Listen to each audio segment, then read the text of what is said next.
कन्नौज में कुख्यात बदमाश के घर कुर्की करने गए पुलिस कर्मियों पर ताबड़तोड़ फायरिंग का मामला सामने आया है। फायरिंग की घटना में एक पुलिस कर्मी घायल हुआ है। कई पुलिस वालों ने वहां से भागकर अपनी जान बचाई है। घायल पुलिस कर्मियों को कानपुर के लिए रेफर किया गया है। फायरिंग की घटना से इलाके में सनसनी फैल गई है। सूत्रों के हवालों से खबर है कि फायरिंग करने वाले बदमाश को हिरासत में लिया गया है। हालांकि पुलिस की ओर से कोई आधिकारिक बयान नहीं आया है।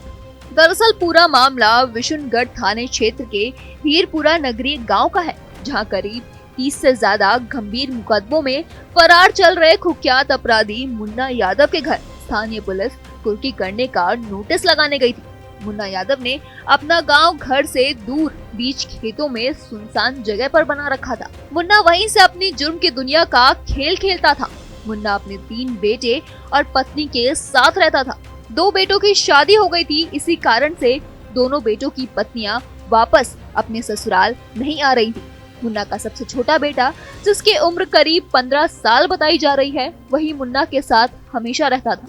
मुन्ना की पत्नी श्याम देवी धीरपुर नगरीय में प्रधान राय रह चुकी थी। कुख्यात अपराधी मुन्ना के घर जैसे ही पुलिस कर्मी पहुंचे, अंदर से अचानक ताबड़तोड़ फायरिंग होने लगी।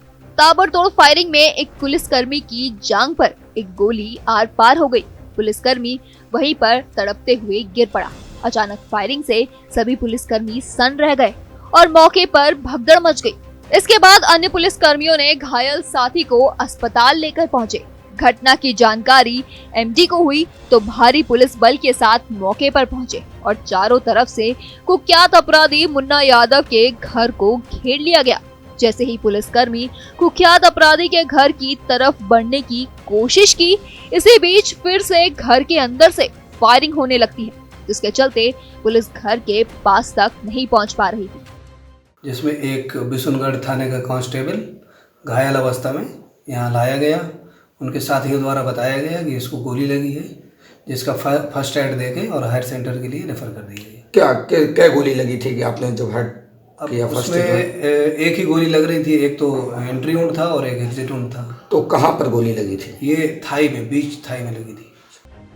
आपको बता दें, कन्नौज सहित आसपास के कई इलाकों में मुन्ना यादव का नाम बड़े अपराधों में गिना जाता है। मुन्ना यादव पर 30 से ज्यादा गंभीर मुकदमे थे, जिसमें से करीब 10 मुकदमे 302 और बाकी मुकदमे 307 सहित पुलिस से राइफल छीने। गांव का ही रहने वाला मुन्ना पहले तो आम जिंदगी जीता था, लेकिन धीरे धीरे वह जुर्म की दुनिया की तरफ बढ़ गया। मुन्ना यादव के अपराध के एक लंबी लिस्ट है, जिसमें मुन्ना ने अपने गांव की प्राइवेट टीचर और उसके बड़े भाई सरकारी टीचर की गोली मारकर सन 1998 और 2000 में हत्या कर दी थी। वहीं मुन्ना यादव पर 3 साधुओं पर भी गोली चलाने का आरोप है, जिनमें से एक की मौत हो जाने की भी जानकारी है। मुन्ना यादव के साथ उनका एक साथी सुखबीर रहता था, जो बीते काफी समय से फरार चल रहा था। एक गंभीर मामले में पकड़े जाने के बाद दोनों ने पुलिस कर्मियों से ही हथियार छीने थे और फरार हो गए थे। वहीं दोबारा फिर पकड़े जाने पर मुन्ना यादव कानपुर पेशी को जा रहा था। तभी पुलिस कर्मी से हथकड़ी छुड़वाकर ट्रेन से कूदकर मुन्ना यादव फरार हो गया था। बीते 2 दिन पूर्व इटावा के बेवर की पुलिस मुन्ना यादव के घर आई थी, लेकिन घर के अंदर से कोई जवाब नहीं मिला तो पुलिस बेरंग लौट गई थी। जब कन्नौज पुलिस वहां पहुंची तो घर के अंदर मौजूदा बदमाशों ने पुलिस पर ही ताबड़तोड़ फायरिंग कर दी।